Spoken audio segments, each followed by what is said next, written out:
The rhythmic clack of keys on his ancient desktop keyboard was the soundtrack to Reid's daily existence. Numbers blurred across the spreadsheet, an endless, intricate dance of debits and credits that held no joy, only the promise of another month's rent. He leaned back in his worn office chair, the faux leather creaking in protest, and stared out the smudged window at the indifferent cityscape. His determination, a quiet, stubborn current beneath his skin, chafed against the mundane. He envisioned a life beyond the cubicle walls, a future built on something more tangible than digital columns, but the path forward remained obscured. Then, the letter arrived. Not an email, not a text, but thick cream parchment, sealed with dark wax and bearing a crest Reid didn't recognize. It smelled faintly of old paper and something metallic, like forgotten coins. The sender was a solicitor, a name he'd never encountered, inviting him to a meeting regarding an urgent matter of inheritance. The address listed wasn't an office suite in the city, but a place called the remote monastery, nestled deep in the northern hills. The very name felt like a relic, out of sync with his modern world. A week later, Reid's reliable, if uninspired, sedan navigated roads that steadily narrowed, shedding asphalt for gravel, then for a rutted dirt track. The city's sprawl receded, replaced by dense, ancient forest. Pines, dark and towering, swallowed the sunlight, casting long, shifting shadows that danced with the car's movement. The air grew cooler, carrying the damp scent of moss and decaying leaves. He felt a peculiar blend of apprehension and an almost illicit thrill. This was certainly not his usual Tuesday afternoon. Finally, a clearing. Before him stood the remote monastery, a hulking edifice of weathered gray stone that seemed to grow directly from the earth. Its architecture spoke of centuries, of quiet devotion and forgotten histories. Heavy oak doors, studded with iron, stood sentinel beneath a pointed arch. No other vehicles were in sight. It felt less like a place of business and more like a secret held close by the land itself. Inside, the solicitor was a man of precise movements and few words, his face a roadmap of sharp angles. The air was cool and smelled of beeswax and old paper. The solicitor's voice, when he spoke, was a low drone, detailing the unexpected death of a distant relative Reid barely remembered, a great-aunt's cousin twice removed, someone from the periphery of a family tree he'd never bothered to fully trace. "She bequeathed everything to you, Mr. Reid," the solicitor stated, sliding a sheaf of documents across the polished wood. Specifically, her cabin. Deep within the Blackwood Forest. A secluded property. Reid felt a strange jolt. A cabin? In a forgotten forest? It sounded less like an inheritance and more like the opening line of a cautionary tale. He read through the papers, his brow furrowed. The details were sparse, almost deliberately vague about the circumstances of the relative's passing. No illness mentioned, no accident. Just a sudden, unexplained departure. He left the remote monastery with a heavy envelope and a mind buzzing with questions. The return journey felt different. He was driving towards something unknown, something that had suddenly reached out from the past to claim him. The cabin's location was even more remote than the monastery. After another hour of driving, the dirt track became little more than two faint ruts overgrown with weeds. Branches scraped against the car's paintwork, a mournful sound. The last vestiges of a fading sunset struggled to penetrate the canopy, painting the forest floor in bruised purples and grays. Then, through a final dense screen of pines, he saw it. The cabin was old, truly ancient. No birds sang. No insects buzzed. The only sound was the crunch of his own boots on the leaf-strewn ground as he stepped out of the car. He approached the front door, a heavy, splintered slab of oak. The smell that wafted out was a complex blend of damp earth, decaying wood, and something else, something faintly metallic and very, very old. Reid stepped inside, his breath catching in his throat. Dust motes danced in the sparse shafts of twilight filtering through the grimy windows, illuminating a space frozen in time. Furniture draped in white sheets loomed like ghostly figures. The floorboards creaked under his weight, a protesting whisper in the overwhelming quiet. He stood in the center of the main room, his gaze sweeping over the forgotten relics, a growing tightness in his chest. He was utterly alone, yet the profound stillness of the place hinted at something else entirely. A sense of being watched, of not being the only occupant, settled over him like a shroud. The cabin loomed, a skeletal silhouette against the bruised twilight sky. Its gables were sharp teeth, its windows vacant eyes. Reid had driven for hours, the paved road giving way to gravel, then to a barely discernible track swallowed by the encroaching forest. The air grew heavier with each mile, thick with the scent of damp earth, pine needles, and something else, a faint, almost metallic tang he couldn't place. He killed the engine, and the sudden, profound silence was a physical weight, pressing in from all sides. No chirping crickets, no rustling leaves, just an absence of sound that felt unnatural, like the world had paused its breath. He stepped out, his boots crunching on the fallen leaves that coated the small clearing. The cabin's wooden walls, weathered to a deep, somber gray, felt ancient, imbued with a history he was only just beginning to uncover. The relative had died suddenly, the solicitor had said, a hushed tone implying more than the sparse paperwork revealed. Reid had tried to glean more, but the solicitor was a wall of polite professionalism, offering only condolences and the grim details of the inheritance. Inside, the air was stale, heavy with the scent of dust, decaying wood, and something faintly acrid, like burnt sugar. He opened the few windows that weren't stuck, letting in a draft that stirred the cobwebs hanging like forgotten lace. His initial task was simple: make the place habitable. He dragged his duffel bag into the main room, a large space dominated by a massive stone fireplace. He swept the floor, brushed away the thick layers of dust from a sturdy oak table, and tried to ignite a fire, the logs spitting and hissing reluctantly before catching. As dusk deepened into night, the cabin began to speak. The old timbers groaned, a symphony of creaks and moans that Reid attributed to the settling of an ancient structure. He was tired, his mind playing tricks, he told himself. But then came the other sounds. A distinct tap-tap-tap from what sounded like the kitchen, rhythmic and precise, not like the random pops of cooling wood. He walked in, flashlight beam cutting through the gloom, illuminating empty countertops, a cold hearth. Nothing. He returned to the main room, only for the tapping to resume, this time from the attic access panel above his head.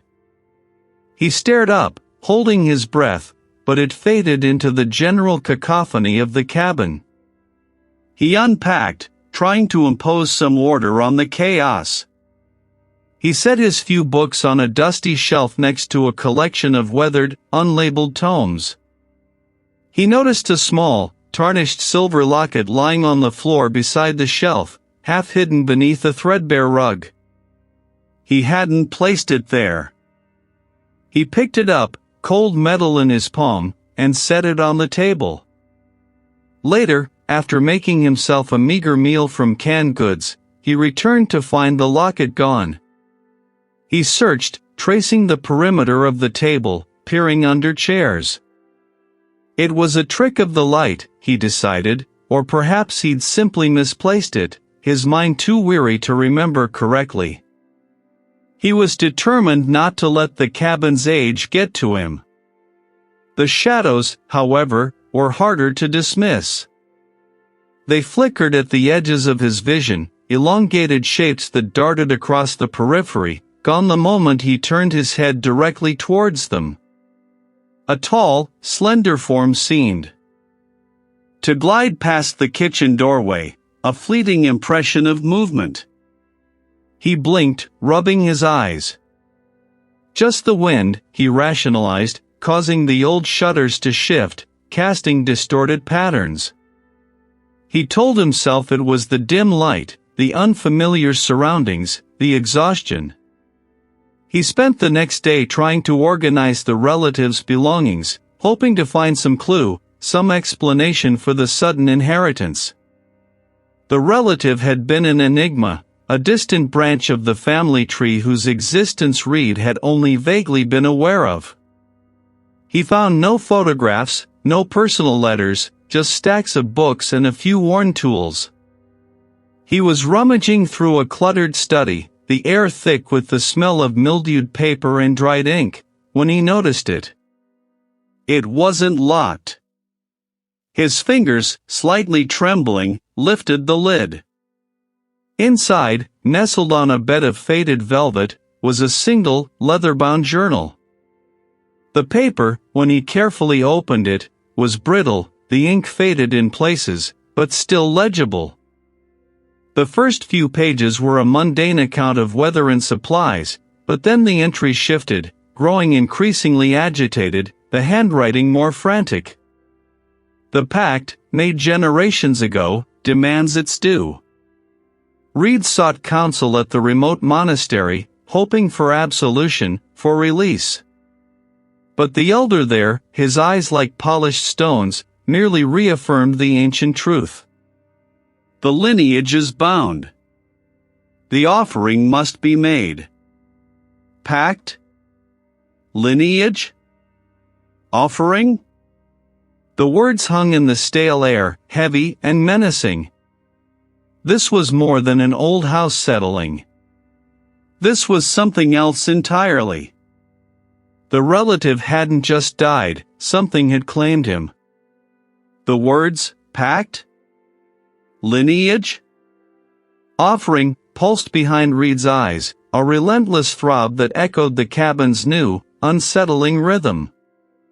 The initial dismissals, the easy rationalizations about old wood and settling foundations, had evaporated like mist in a sudden wind. This was not an old house. This was something else entirely, something ancient and hungry. The phenomena that followed were no longer subtle. They were insistent, demanding. The whispers, once indistinct murmurs from the walls, sharpened. He heard them in the dead quiet of the kitchen, guttural syllables that seemed to brush against his ear, though no one stood behind him. He'd spin, heart jolting, only to find the empty space staring back, the air suddenly thick with a scent like damp earth and something acrid, like burnt offerings.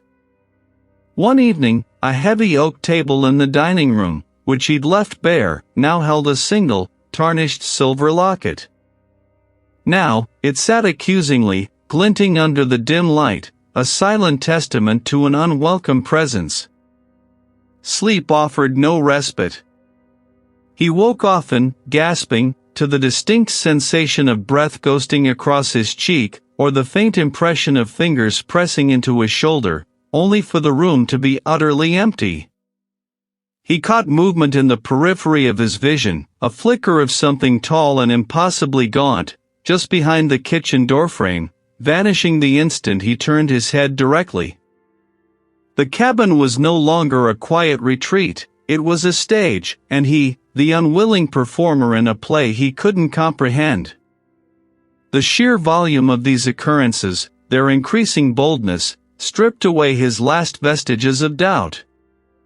He was not alone. He could no longer simply exist here, waiting for the next manifestation. He had to understand. His relative, the cabin's history, the strange local legends hinted at in the sparse documentation he'd found online, they all coalesced into a desperate need for research. His search began online, a frantic dive into digital archives, local historical forums, anything that might shed light on the area. He uncovered snippets, mentions of the cabin's unusual age, its peculiar isolation, and a recurring, vague reference to a barren ground upon which it supposedly stood. Reid drove his truck as far as it would go, the tires churning through mud and fallen leaves, before abandoning it and continuing on foot. Finally, through a break in the tree's stone walls, ancient and lichen-blotched, rose like a forgotten tombstone from the dense canopy. The monastery was a formidable, somber structure, its windows narrow slits against the weathered facade. This was the archivist, their presence radiating an unsettling calm. The archivist's voice, when they finally spoke, was like dry leaves skittering across stone, asking his purpose. Reid explained his inheritance, the cabin, the nagging questions, omitting the more terrifying details. He asked about the barren ground, about the founding families, about any records pertaining to his distant relative or the land itself. They arrived in a vast, dust-laden chamber lined floor to ceiling with shelves groaning under the weight of countless ancient volumes. The air was thick with the scent of aged paper and something else, something metallic and faintly sweet. The archivist gestured to a small, heavy table in the center of the room, then returned with an ancient, leather-bound ledger. Scanning the elegant, faded script, he found his distant relative's name, then, further back, a lineage stretching for generations, each entry meticulously recorded.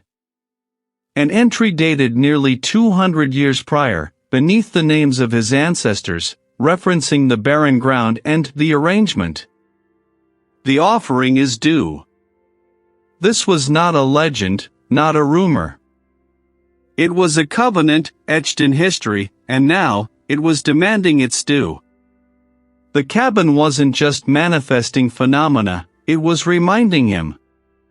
And he, Reid, was the last living link to a debt centuries in the making.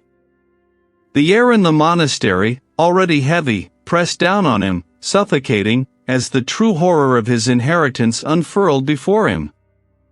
The words still vibrated in Reid's mind, a chilling echo. A covenant, demanding its due. The initial confusion had curdled into a cold, hard resolve. He wasn't just a reluctant heir to a crumbling cabin, he was embroiled in something ancient, something that had roots far deeper than the tangled forest around him. He would not be a passive victim. He would uncover the truth, whatever horror it held. He needed more. He needed concrete answers, not just fragmented warnings. A faded, leather-bound book, one of the few items the cabin's previous owner had left behind, caught his eye on a dusty shelf.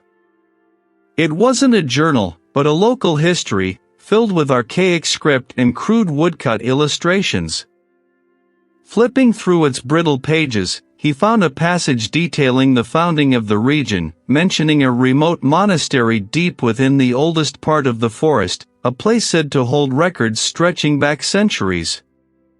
It was a long shot, but it was the only lead he had. The drive was arduous. The narrow, winding track that led away from the cabin quickly deteriorated into little more than a deer path, swallowed by the encroaching wilderness. The trees, ancient and gnarled, pressed in on either side, their branches weaving a dense canopy that filtered the daylight into sickly green shafts. The air grew heavy, damp with the scent of decaying leaves and wet earth, and a peculiar, metallic tang he couldn't quite place. Hours later, just as the sun began its descent, painting the sky in bruised purples and oranges, the forest finally relented. A clearing opened, revealing a structure that seemed to have grown organically from the very rock of the earth. No windows broke the grim uniformity of its lower levels, only narrow, unlit archways hinted at an interior. A single, heavy wooden door, bound with iron, stood as its entrance, looking as if it hadn't been opened in decades. He approached the monastery on foot, his boots scuffing on the gravel path. He pushed against the heavy door, surprised when it groaned open with relative ease, revealing a cavernous, dimly lit antechamber. A lone figure sat at a simple wooden table in the center of the room, illuminated by the flickering flame of a single oil lamp.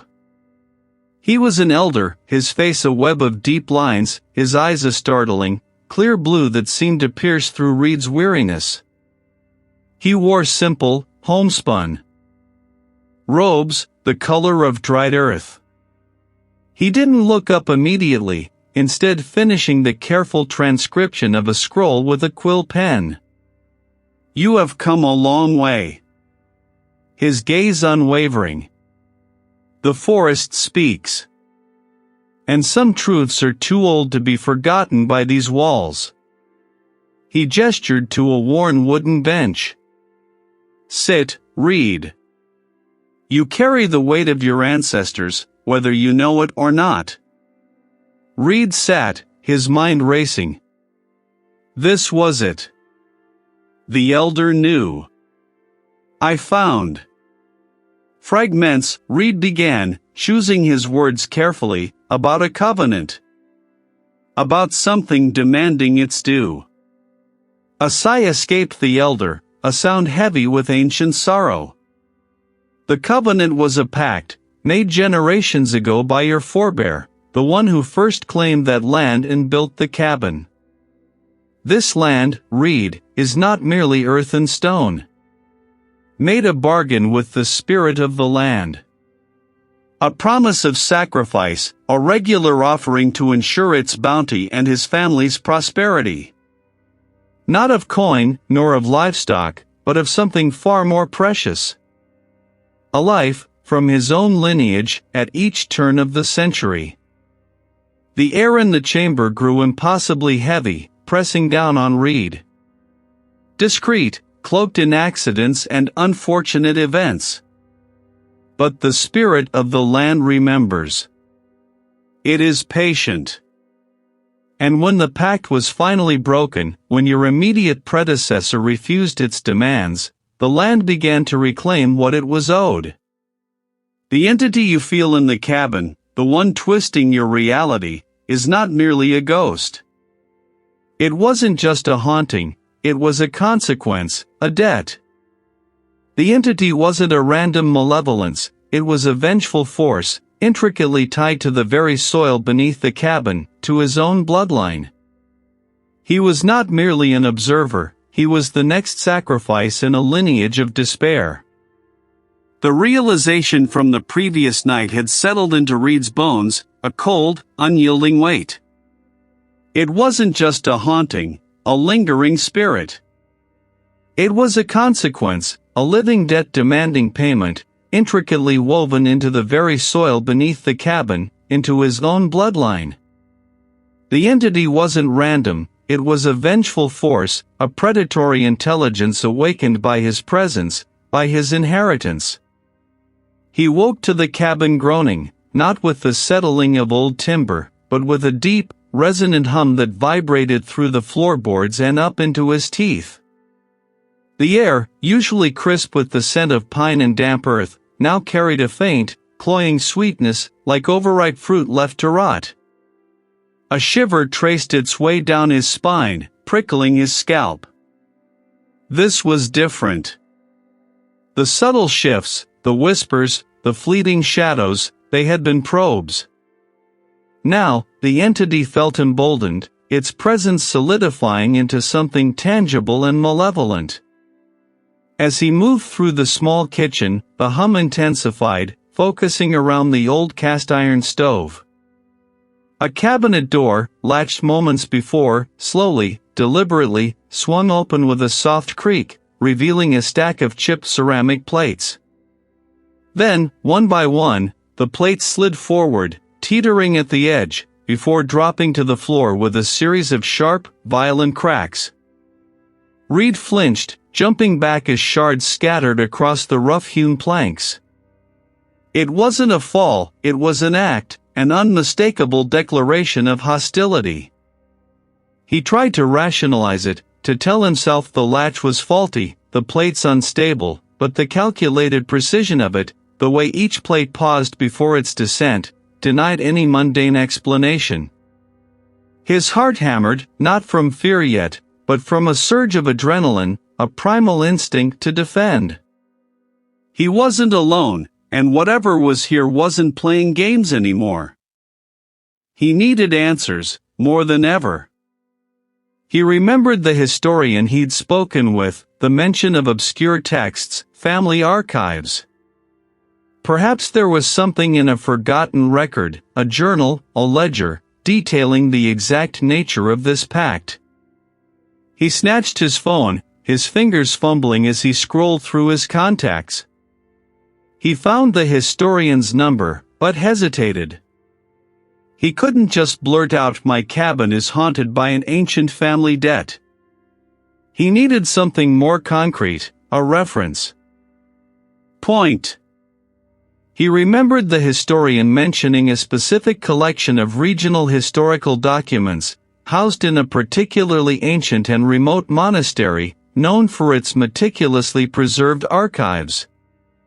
It was a long shot, but if anyone had records of land deeds stretching back generations, or obscure local legends detailing such bargains, it would be the scholars there.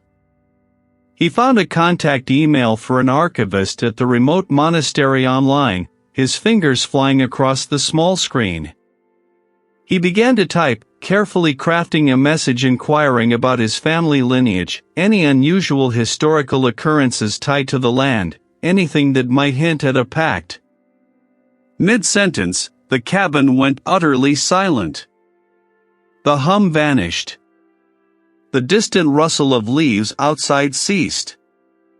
It was a suffocating, unnatural quiet, pressing in on him. His screen flickered, the words he had typed blurring into an illegible jumble of characters. His phone, fully charged moments before, died with a soft click, the screen going black. Reid cursed, shaking the device, but it remained inert. The air, however, grew heavy, thick with that cloying sweetness, now tinged with something metallic, like old blood. He glanced at the window, desperate for the sight of the familiar forest, but the glass was suddenly opaque, coated in a swirling, gray mist that obscured everything beyond. It was as if the cabin had sealed itself off from the world. A soft scraping sound came from the hearth, drawing his gaze. It pulsed in time with the growl that now echoed through the entire cabin, a rhythmic thrum that matched his own terrified heartbeat.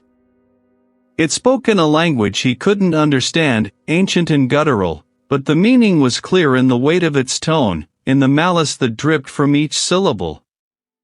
It was a claim, a pronouncement, a binding. He cried out, pulling his hand back, expecting to see a burn.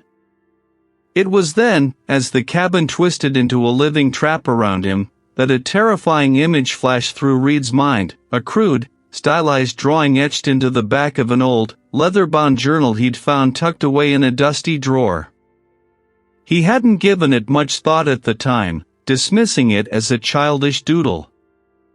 Each branch culminated not in a leaf, but in a small, stylized human form.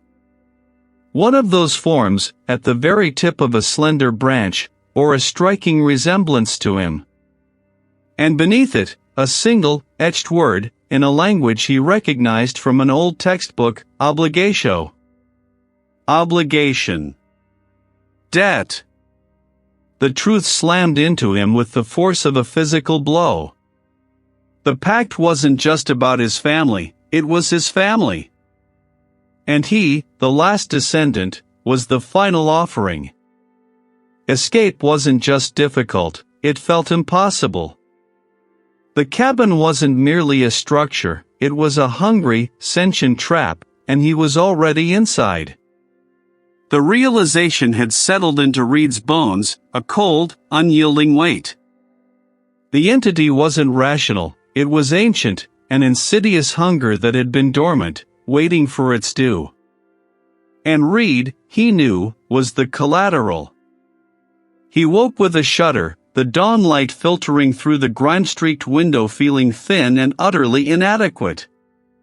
His throat was raw, his head throbbed. He'd spent the night huddled in a corner, clutching the worn journal like a shield, the cryptic entries blurring into a terrifying prophecy.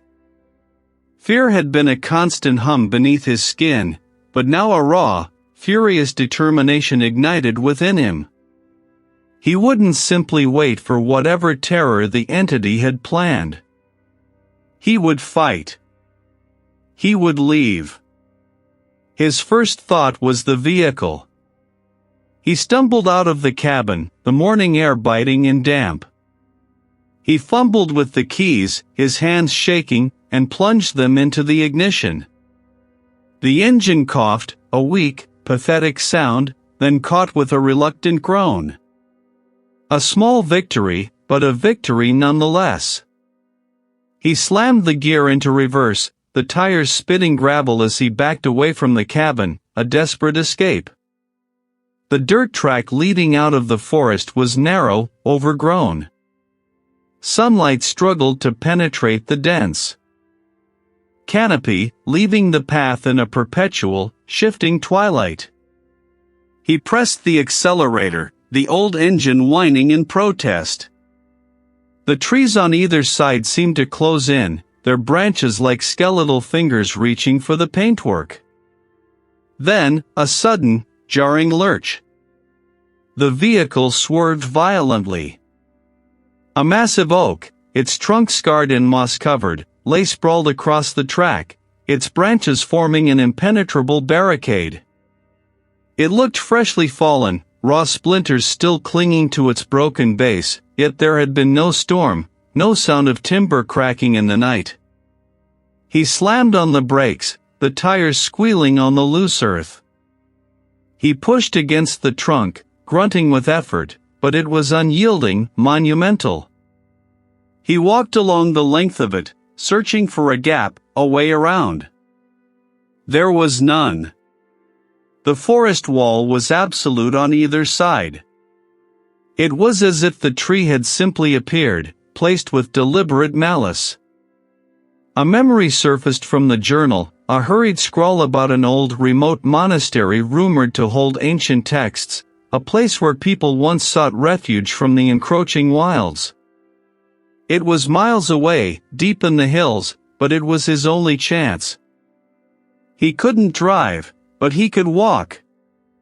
He retrieved his backpack from the vehicle, stuffing in the journal, a bottle of water, and some stale crackers. He started walking, abandoning the car, its engine ticking softly as it cooled. He tried to recall the rough direction from a faded map he'd seen once, a mental image of northwest.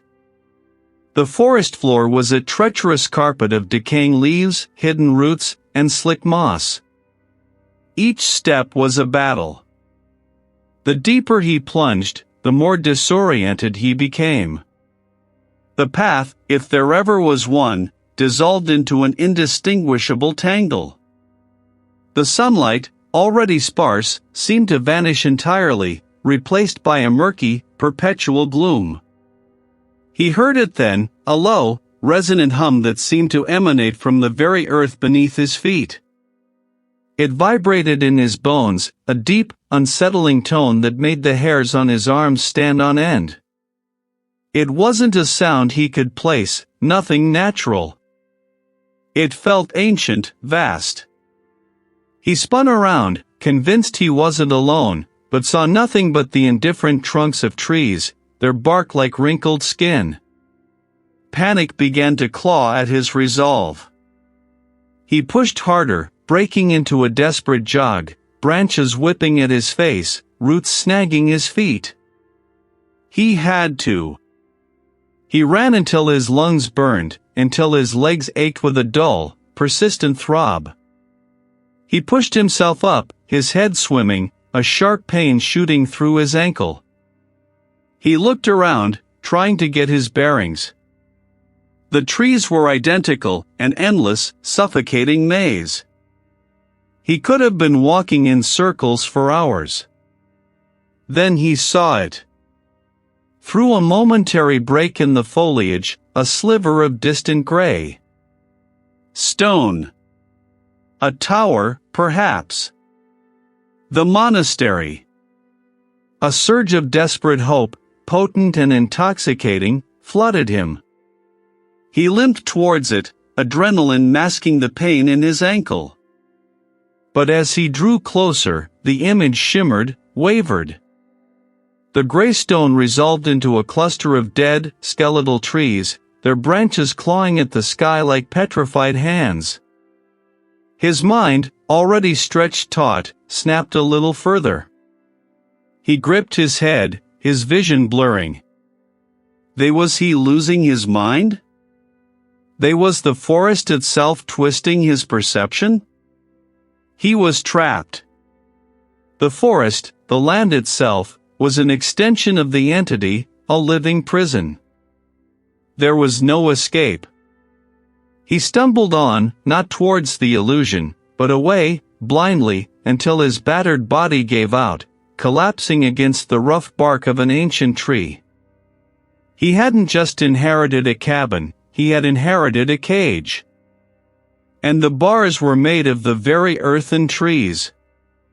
The entity wasn't just in the cabin, it was the land, and he was firmly, irrevocably, within its grasp.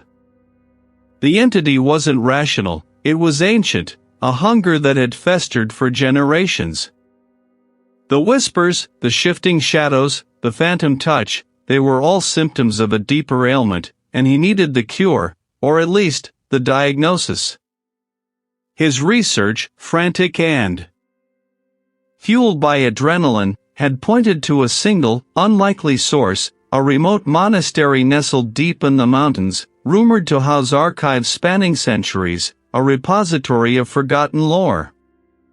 The engine of his truck whined in protest, straining against the steep inclines, the gravel road giving way to a barely maintained dirt track. Towering pines, thick with age, pressed in on either side, their branches laced with snow, muffling the world. The monastery appeared abruptly, a stark silhouette against the bruised twilight sky. Stone walls, scarred by time and weather, rose from the earth like a forgotten monument. No lights flickered in its windows, no smoke curled from its chimneys. It seemed abandoned, yet an inexplicable aura of vigilance clung to it. The air here was heavy with the scent of damp stone and something else, something metallic and faintly sweet, like old incense mixed with rust. He pushed open a massive, iron-bound door, its groan echoing through the cavernous entrance hall. How? The elder scholar merely gestured towards a heavy wooden door. The pact. It has stirred. Come. He led Reid into a vast library, shelves groaning under the weight of countless leather-bound volumes. The air here was thick with the smell of aged paper and beeswax. He pulled out a large, crumbling tome, its cover adorned with intricate, disturbing symbols Reid vaguely recognized from the cabin cellar. Your ancestors, the elder scholar began, his voice dropping to a low murmur, were desperate. Famine, plague, encroaching rivals. They sought power, protection, prosperity for their lineage. They found it, buried deep beneath the earth where your cabin now stands. Not a spirit, not a demon as you might understand it. What does that mean? It made a bargain, the elder scholar continued, tracing a gnarled finger over a diagram of intertwined figures and a gaping maw. A pact. It would grant your bloodline extraordinary fortune, longevity, influence. In return, every few generations, when its hunger grew too great, it required a tribute. Not merely a death, Reid. It requires a seed. A life chosen from the purest of the bloodline, offered not as a sacrifice to be consumed, but to be assimilated. To become a vessel, a conduit for its will, extending its reach, perpetuating its existence within the living world. The words struck Reid with the force of a physical blow. Assimilated. A vessel. It wasn't about appeasing it, it was about feeding it, becoming a part of it. The sudden, mysterious death of his distant relative, the one who owned the cabin, suddenly clicked into place with horrifying clarity. He hadn't just died. He had been taken. The entity doesn't kill out of malice, the elder scholar explained, his gaze piercing. It collects. It thrives. The chosen individual doesn't merely perish, their essence, their very consciousness, is absorbed. Their body becomes a puppet, their mind a whisper in the entity's vast, ancient awareness. And through them, it perpetuates the cycle, ensuring the next tribute is ready when the time comes. A wave of nausea washed over Reid. It wasn't a ghost of his relative, it was the entity, using the remnants of the previous vessel to prepare the next.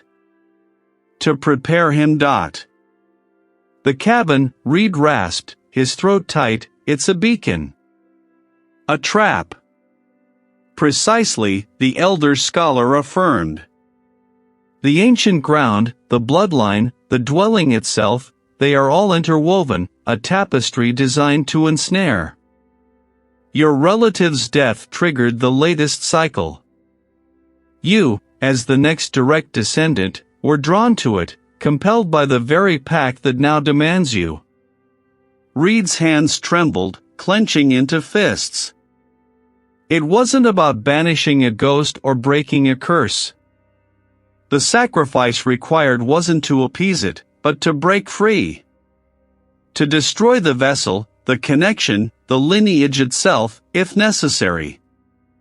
Reid's breath plumed in the frigid air of the remote monastery.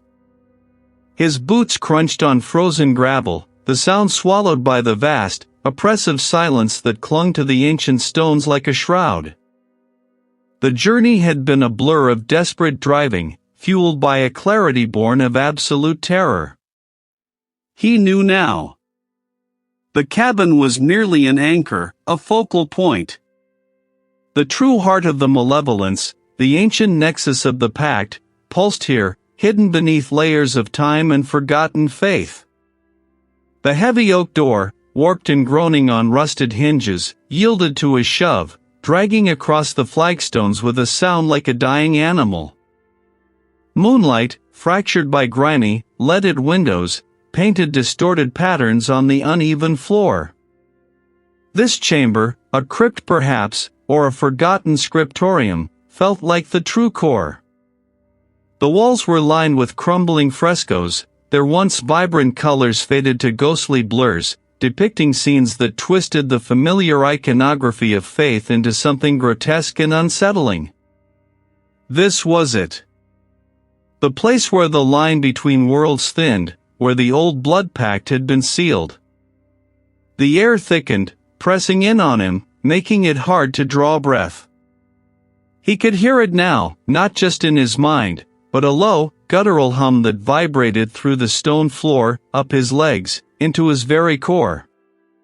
It was the entity, the primordial bond, stirring, sensing his intent. Reid's hands trembled, but his resolve held. He poured water into the silver bowl, then crushed the dried herbs between his fingers, their bitter scent filling the air, mingling with the metallic tang. The low hum intensified, growing into a resonant thrum that seemed to shake the very foundations of the monastery. Dust rained from the high ceilings, ancient plaster flaking onto his hair and shoulders. He began to recite the words from the journal, a string of guttural, forgotten syllables that felt alien on his tongue. Each word was a struggle, a physical effort, as if an invisible hand clamped over his mouth, trying to choke the sound. The reveal struck him with a sickening force. It wasn't an entity separate from his lineage, it was the lineage, a parasitic bond woven into the very fabric of his family's existence, passed down through blood, a living, hungry pact. The previous sacrifices hadn't merely appeased it, they had fed it, reinforcing the bond, making it stronger, more insatiable.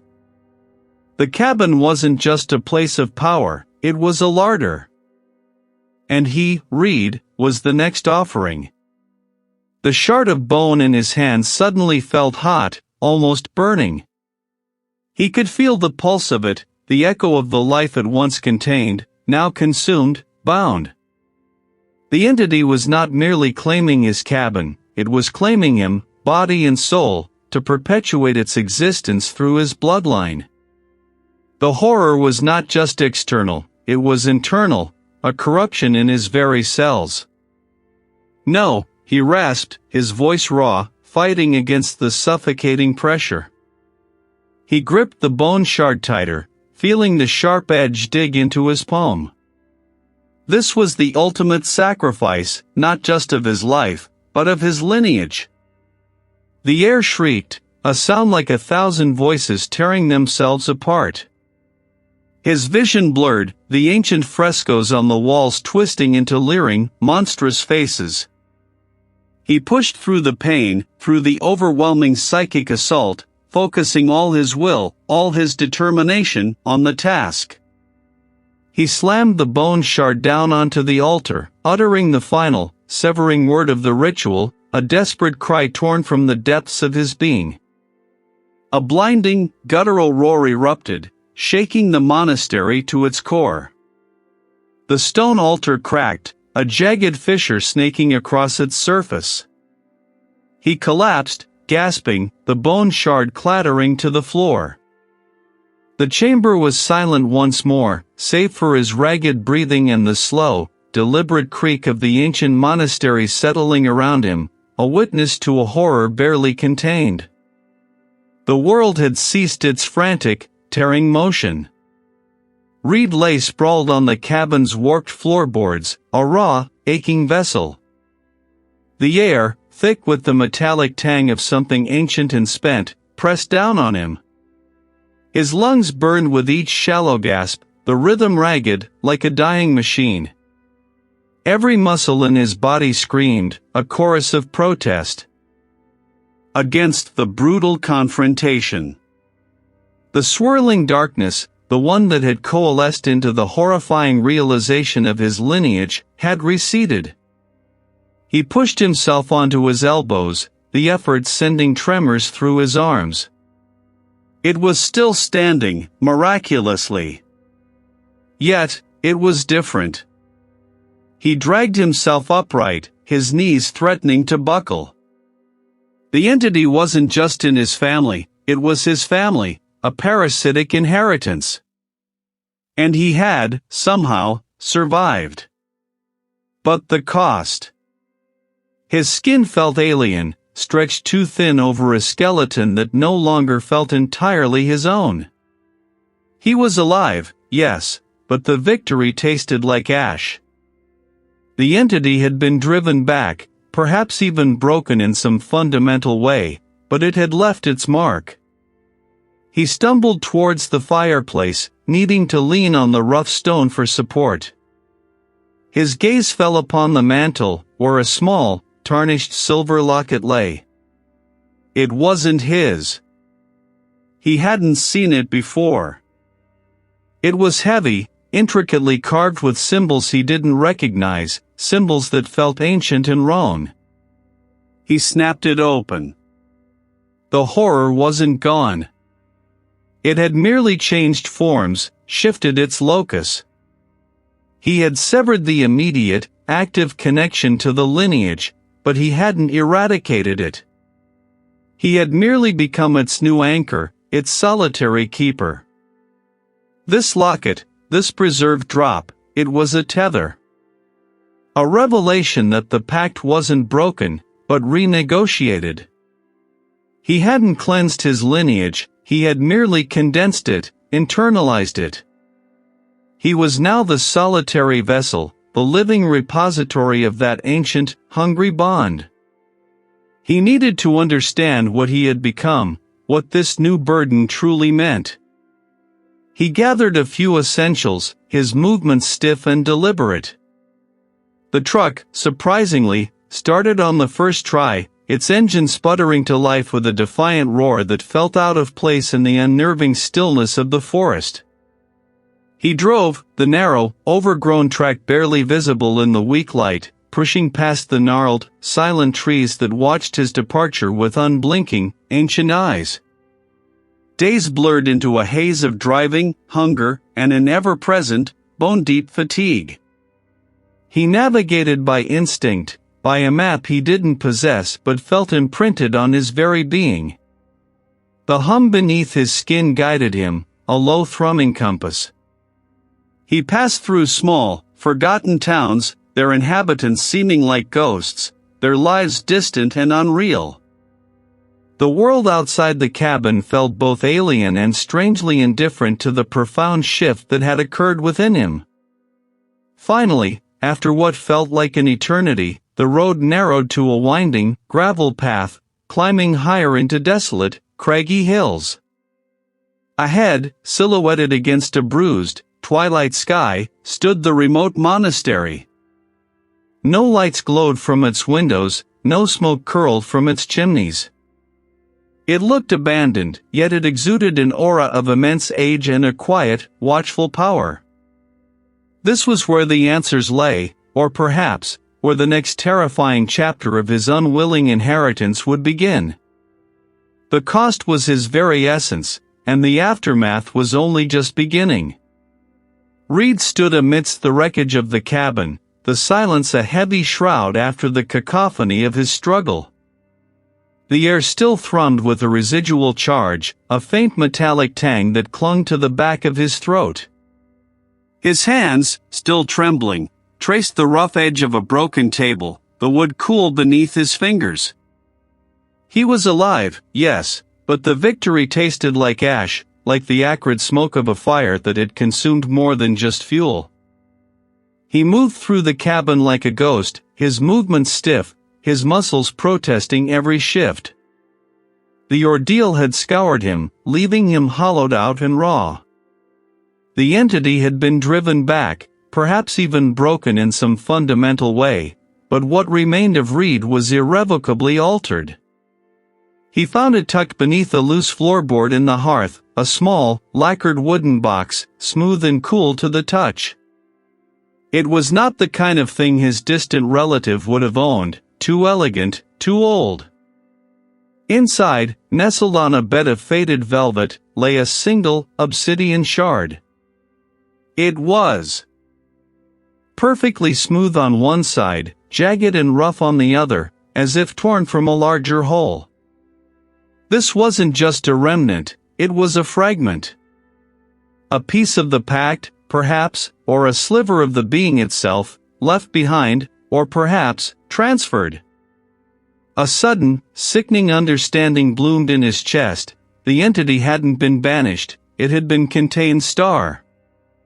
And the container, the new vessel, was him. The victory had been a trick, a sleight of hand by forces far older and more cunning than he could comprehend. He was not free, he was merely the latest link in the chain. He left the cabin without a backward glance, the shard clutched tight in his fist. The forest, once a menacing labyrinth, now seemed merely indifferent, its endless canopy swallowing the weak light of day. The air outside was crisp, but it didn't cleanse him. Days blurred into a monotonous grind of travel. He drove, not knowing where he was going, only that he couldn't stay. The road was a ribbon of blacktop unspooling beneath his wheels, a futile attempt to outrun what now resided within him. Sleep offered no escape, his dreams were a fractured kaleidoscope of ancient symbols and a crushing weight he couldn't name. He ate little, spoke less, his gaze fixed on the horizon, searching for an answer that eluded him.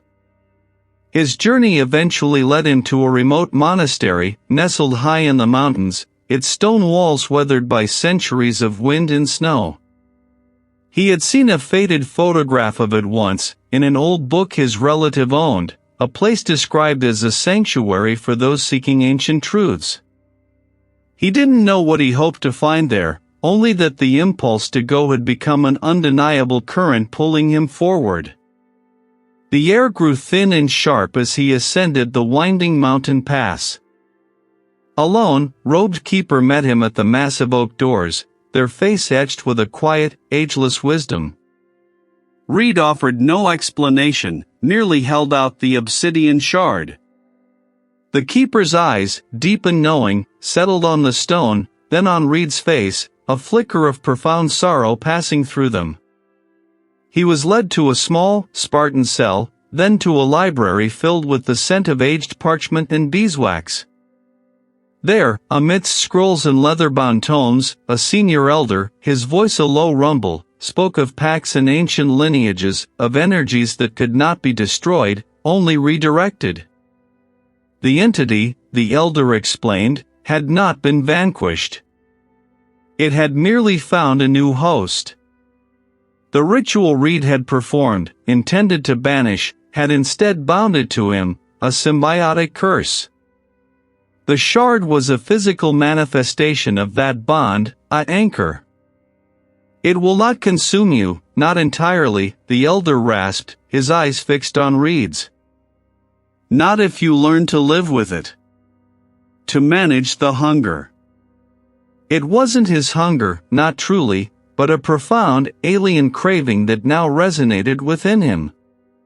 He was a vessel, a keeper of something terrible, forever marked. Reid left the monastery with the obsidian shard still clutched in his pocket, the weight of it a constant reminder. The entity was not gone. It was merely quiescent, a sleeping leviathan within the depths of his own being. The tension was not gone, it had simply moved from the cabin to the very core of his existence.